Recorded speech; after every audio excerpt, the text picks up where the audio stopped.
Digital Swaraj എന്ന് പറയുന്ന വലിയ മുദ്രാവാക്യം നരേന്ദ്രമോദി മുമ്പിലോട്ട് വയ്ക്കുന്നു. അതിൻ്റെ തുടക്കം കുറിച്ചത് അദ്ദേഹം സ്വാതന്ത്ര്യദിന പ്രസംഗത്തിലാണ്. അന്ന് പറഞ്ഞിരുന്നു നമുക്ക് ദേശീയ സോഷ്യൽ മീഡിയയുടെ ആവശ്യകതയെ പറ്റിയിട്ട്.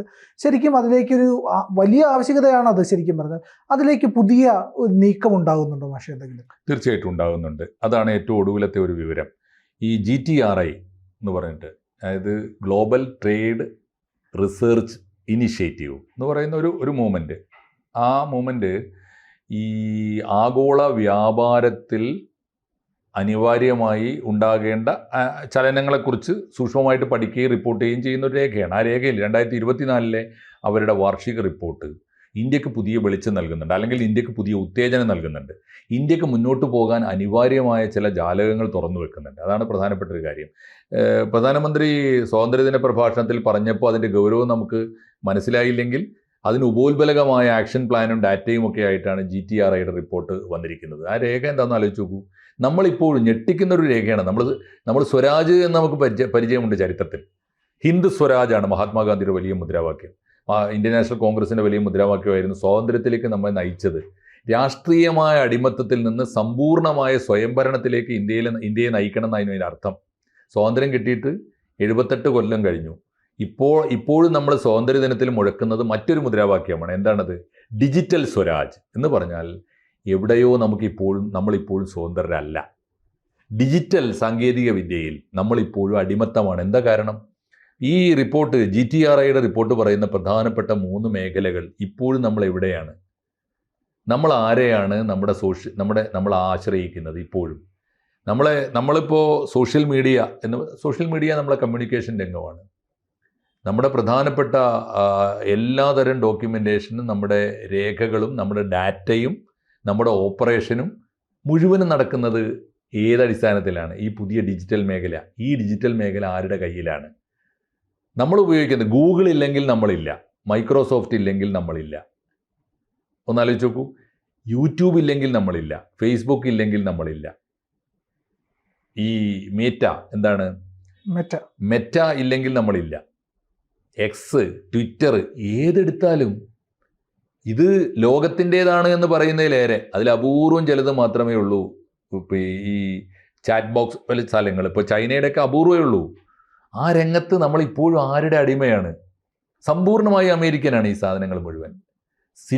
സിലിക്കൺ വാലിയിൽ നിന്ന് ഒരു സ്വിച്ച് ഓഫ് ആക്കിയാൽ നമ്മളെ ബാധിക്കും എന്ന് പറഞ്ഞാൽ ആരാണ് ആ അർത്ഥത്തിൽ നമ്മളെ ഭരിച്ചുകൊണ്ടിരിക്കുന്നത്? നമ്മുടെ കമ്മ്യൂണിക്കേഷൻ, നമ്മുടെ ഡാറ്റ, നമ്മുടെ മുഴുവൻ ഓഫീസ് ഓട്ടോമേഷൻ, നമ്മുടെ നിശ്വാസം, നമ്മുടെ നോട്ടം, നമ്മുടെ ചിന്ത, നമ്മുടെ രേഖകൾ, നമ്മുടെ പ്രമാണങ്ങളൊക്കെ ആരുടെ കയ്യിലാണ്? ആലോചിച്ച് നോക്കൂ. നമ്മളതിൻ്റെ ഗൗരവം ആലോചിക്കേണ്ട. നമ്മളിപ്പോഴും ഡിജിറ്റൽ സ്ലേവാണ്. അതേസമയത്ത് ഡിജിറ്റൽ സ്വരാജിലേക്ക് നമുക്ക് വളരേണ്ടതുണ്ട്. ഈ രേഖ വളരെ കൃത്യമായിട്ട് പറയുന്നുണ്ട്. ഇതിൻ്റെ ഇങ്ങനെ വന്നാലുള്ള ഒരു അപകടം എന്താണ്? ഒന്നല്ല, അനവധി അപകടങ്ങളുണ്ട്. ഏറ്റവും പ്രധാനപ്പെട്ട കാര്യം, നമ്മുടെ സ്വാതന്ത്ര്യം ഏതു നേരത്തും അപകടത്തിലാവും. ഓർമ്മയില്ലേ? എവിടെയെങ്കിലും കലാപം നടന്നാൽ ആദ്യം ചെയ്യുന്ന പണി എന്താ? ആ കലാപ പ്രദേശത്തേക്കുള്ള സോഷ്യൽ മീഡിയ നെറ്റ്വർക്ക് കട്ട് ചെയ്യും, ഇന്റർനെറ്റ് കട്ട് ചെയ്യും. ഇന്റർനെറ്റ് ഇല്ലെങ്കിൽ, ഇന്റർനെറ്റ് പുതിയ കാലത്തെ ദൈവമാണ്. ഇന്റർനെറ്റ് ദൈവമാണെന്ന് വിശ്വസിക്കുന്ന ഒരു പുതിയ മൂവ്മെന്റ് വന്നിട്ടുണ്ട്. സിന്തീസം എന്നാണ് അതിൻ്റെ പേര്. സ്വീഡനിലാണ് അത് ഉണ്ടായത്. അത് കേട്ടാൽ നമുക്ക് തമാശയും തോന്നും. അവർ പറയുന്നത് ഇതാണ്: ഇന്റർനെറ്റ് നമ്മൾ കാണുന്ന പോലെയല്ല, ദൈവമാണ്. എന്താ ദൈവത്തിൻ്റെ കൺസെപ്റ്റ്? ദൈവം സർവ്വവ്യാപിയാണ്, സർവജ്ഞാനിയാണ്, സർവശക്തനാണ്. എന്നിട്ട് അതിൻ്റെ വക്താക്കൾ പറയുന്നുണ്ട്, സിന്തീസത്തിൻ്റെ വക്താക്കൾ പറയുന്നത് ഇത് മുഴുവൻ അവരുടെ കയ്യിലുണ്ട് എന്ന് വെച്ചാൽ എന്താ? സർവ്വവ്യാപിയാണ് ഇന്റർനെറ്റ്, സർവജ്ഞനാണ് ഇന്റർനെറ്റ്. എന്ത് സംശയം നമ്മളെ ഇവിടുന്ന് തീർക്കുക? അതാണ്. സർവശക്തനുമാണ്, എന്തിനും ചെയ്യാനുള്ള. അപ്പോൾ ഇങ്ങനെ ഒരു ശക്തി നമ്മുടെ കയ്യിലല്ല. ബാക്കി എല്ലാ ദൈവങ്ങളും നമ്മുടെ കയ്യിലുണ്ട്. ഇന്ത്യ ഗവൺമെൻറ് കണക്കനുസരിച്ച് 3,60,04,000 ദൈവങ്ങൾ നമ്മുടെ കയ്യിലുണ്ട്. എന്നാൽ പുതിയ കാലത്തെ നയിക്കുന്ന ദൈവം മാത്രം നമ്മുടെ കൂടെയല്ല, അത് അപ്പുറത്താണ്. അത് എവിടെയാണ്? ഏതെങ്കിലും ലോകരാജ്യത്തല്ല, അമേരിക്കയിലാണ്. അമേരിക്കക്കാരാണ്. അമേരിക്കയോടാണ് ആകട്ടെ നമ്മൾ മുഖാമുഖം പൊരുതിക്കൊണ്ടിരിക്കുന്ന സമയവുമാണ്. നമ്മൾ ട്രംപിനോട് ഇങ്ങനെ പ്രസ്താവന യുദ്ധം നടത്തിയാൽ മതിയോ? ട്രംപിൻ്റെ കയ്യിലുള്ള പവർ, നിർഭാഗ്യവശാൽ ആ ശക്തികൾക്ക്, ഒരുപക്ഷെ അമേരിക്കയിലെ കോർപ്പറേറ്റുകൾക്കൊന്നും ഇപ്പോൾ ട്രംപിന് ഇഷ്ടമല്ല. അമേരിക്കയിലെ നീതിമാന്മാരായ മനുഷ്യന്മാർക്കും അവിടുത്തെ ജനതയ്ക്കൊന്നും ഇഷ്ടമല്ല. അമേരിക്കൻ എക്കണോമിസ്റ്റുകൾക്ക് ഇഷ്ടമല്ല. പക്ഷേ ട്രംപ് നിർഭാഗ്യവശാൽ അവിടെ അധികാരത്തിലുണ്ടല്ലോ. ട്രംപ് ഒരു തീരുമാനമെടുത്താൽ തടയാവുന്നതേ ഉള്ളൂ ഇതൊക്കെ. അപ്പോൾ ട്രംപ് ഇപ്പോൾ കൈകാര്യം ചെയ്യുന്ന നമ്മുടെ ടെക്കികളുടെ ഭാവിയും ഒക്കെ വെച്ചാണ്, നമ്മുടെ വ്യാപാര വസ്തുക്കളുടെ മാർക്കറ്റ് വെച്ചാണ്. നാളെ എന്തുകൊണ്ട് ഈ യഥാർത്ഥ പവറിൽ അദ്ദേഹം തൊട്ട് കളിച്ചുകൂടാ? അതുകൊണ്ട് നമ്മുടെ സുരക്ഷാ അപകടത്തിലാണ്. ഒന്നാമത്തെ കാര്യം അതാണ്, ഏറ്റവും പ്രധാനപ്പെട്ട അപകടമാണ്. 2, ഡാറ്റയാണ് സമ്പത്ത്. പുതിയ ലോകത്തെ ഏറ്റവും വലിയ ചരക്ക്, ഏറ്റവും വില കൂടിയ സ്വത്ത് നമ്മൾ വിചാരിക്കും പോലെ സ്വർണ്ണമല്ല. ഏറ്റവും പുതിയ സമ്പത്ത് ഡാറ്റയാണ്. ഇന്ത്യയുടെ മുഴുവൻ ഡാറ്റയും ആരുടെ കയ്യിലാണ്? ഇവരുടെ പ്ലാറ്റ്ഫോമിലാണ്. ക്ലൗഡ് ആലോചിച്ചു, ക്ലൗഡാണല്ലോ നമ്മൾ ഡാറ്റയൊക്കെ ശേഖരിച്ച് വെക്കുന്ന ഏറ്റവും സമ്പന്നമായ സാധനം. ശേഖരം, പത്തായം ആരുടെ കയ്യിലാണ്? ഇവരുടെ കയ്യിലാണ്. എന്ന് വെച്ചാൽ നമുക്കൊരു ദേശീയ ക്ലൗഡ് പോലുള്ള ഒരു സാധനമില്ല, നമുക്കൊരു സംഭരണശാലയില്ല. ഒന്ന്.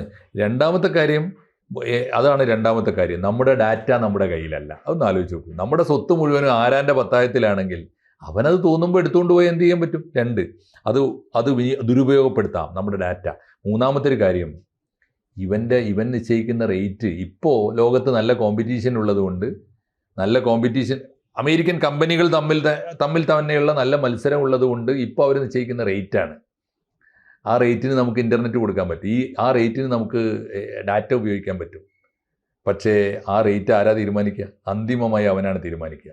ഇപ്പോൾ ഇന്ത്യൻ ഉൽപ്പന്നങ്ങൾക്ക് താരിഫ് കൂട്ടുന്നത് പോലെ അവൻ പറയുകയാണ്, ഇനി ഇന്ത്യക്കാർക്ക് ഇൻ്റർനെറ്റ് കൊടുക്കുക, ഇൻ്റർനെറ്റ് സേവനം, ഇന്ത്യക്കാർക്ക് യൂട്യൂബ് സേവനം, ഇന്ത്യക്കാരുടെ ഗൂഗിൾ സേവനം, അതിൻ്റെ റേറ്റ് കൂട്ടാൻ തീരുമാനിച്ചാലോ ഇന്ത്യൻ സമ്പദ്ഘടന തന്നെ അട്ടിമറിയും ഇന്നത്തെ സാഹചര്യത്തിൽ. അതുകൊണ്ട് ഇത്ര മാരകമായ ഒരു അടിമത്തമാണ് നമ്മൾ അനുഭവിച്ചുകൊണ്ടിരിക്കുന്നത്. ആ അടിമത്തത്തിനെതിരായി ചെയ്യേണ്ട നടപടിക്രമങ്ങളെക്കുറിച്ച് അടിയന്തരമായി ഇന്ത്യ ഗവൺമെൻറ് മാത്രമല്ല എല്ലാവരും ആലോചിക്കണം. ഒന്ന്, എന്താ ചെയ്യാൻ പറ്റുക? ഒന്ന്, നമ്മുടെ പ്ലാറ്റ്ഫോമുകൾ, സ്വദേശി പ്ലാറ്റ്ഫോമുകൾ വളർത്തിയെടുക്കണം. ഒരു മേഖലയിൽ മാത്രം നമ്മൾ അത്ഭുതമായിട്ട് ചെയ്ത് വിജയിച്ചു. എവിടെയാണ്? സാമ്പത്തിക രംഗത്ത്. അങ്ങനെയല്ല, കറൻസി ലെസ് ഇന്ത്യ ഉണ്ടാക്കി നമ്മൾ. ഒന്ന് ആലോചിച്ച് നോക്കൂ. എൻ്റെ ചെറുപ്പത്തിൽ എനിക്ക് സ്വപ്നം കാണാൻ പറ്റിയിട്ടില്ല.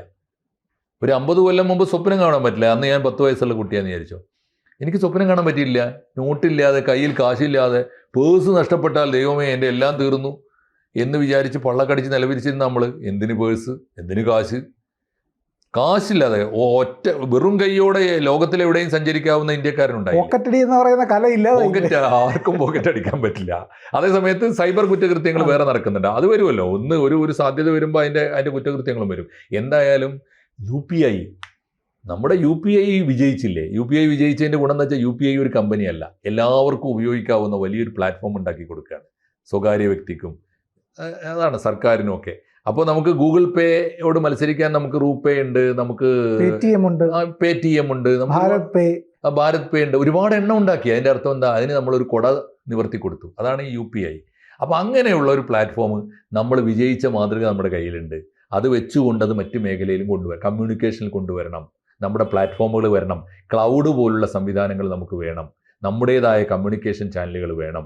എന്നിട്ടോ ഏറ്റവും ആദ്യം ചെയ്യേണ്ടത്, പ്രാഥമികമായി ചെയ്യേണ്ടത്, നമ്മുടെ ഡാറ്റ ഇന്ത്യയിൽ തന്നെ സൂക്ഷിക്കാനുള്ള നിലപാടും ധാരണയും ഈ ആഗോള കമ്പനികളുമായി നെഗോഷിയേറ്റ് ചെയ്ത് ഉണ്ടാക്കണം. ഒന്ന്.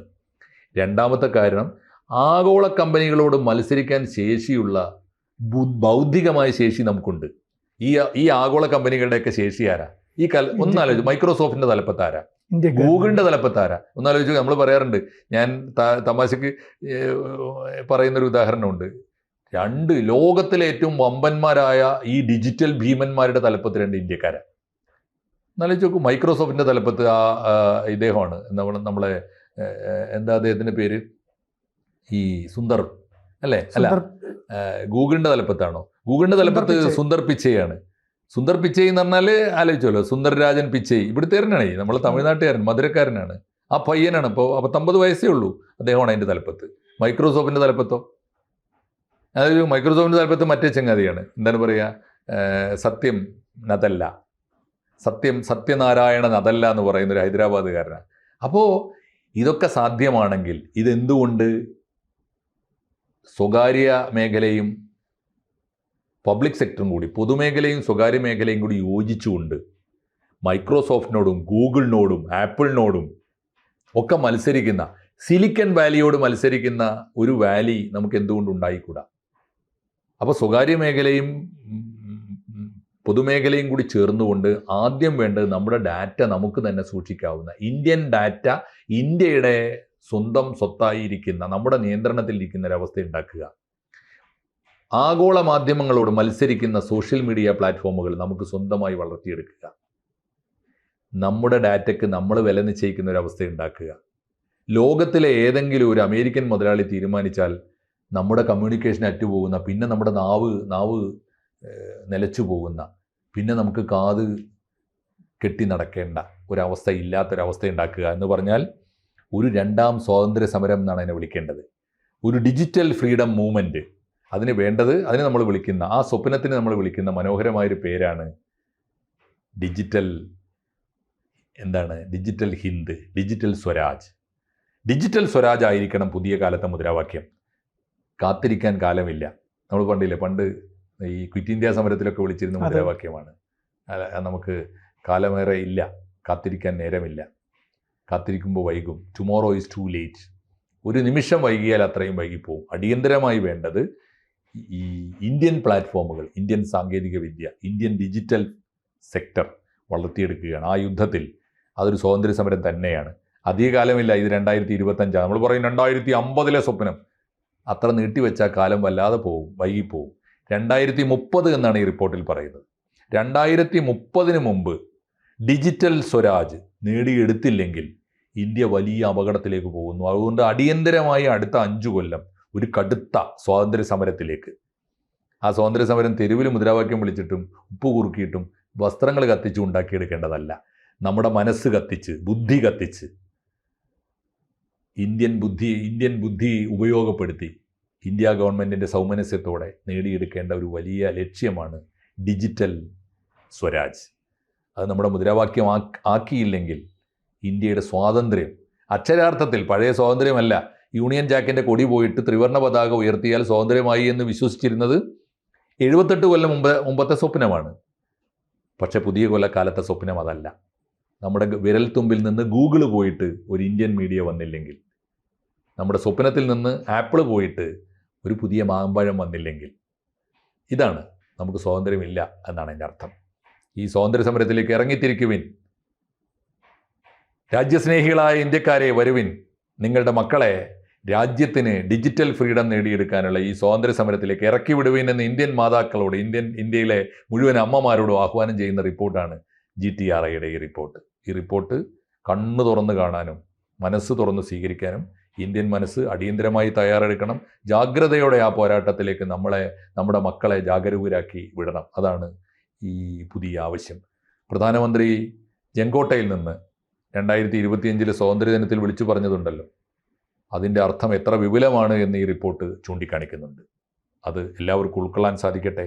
നമുക്ക് ആ പ്രയാണത്തിലേക്ക് അടുത്ത 5 കൊല്ലം തീവ്രമായ ഒരു സ്വാതന്ത്ര്യ സമരത്തിൻ്റെ തീച്ചൂളയിലേക്ക് നമ്മുടെ ബൗദ്ധിക ലോകം ഉണരട്ടെ എന്ന് നമുക്ക് ആശംസിക്കാം. കൂടുതൽ വാർത്തകളും വിശേഷങ്ങളും നിങ്ങളിലേക്ക് എത്താൻ ABC മലയാളം സബ്സ്ക്രൈബ് ചെയ്യുക, ബെൽ ബട്ടണും അമർത്തുക.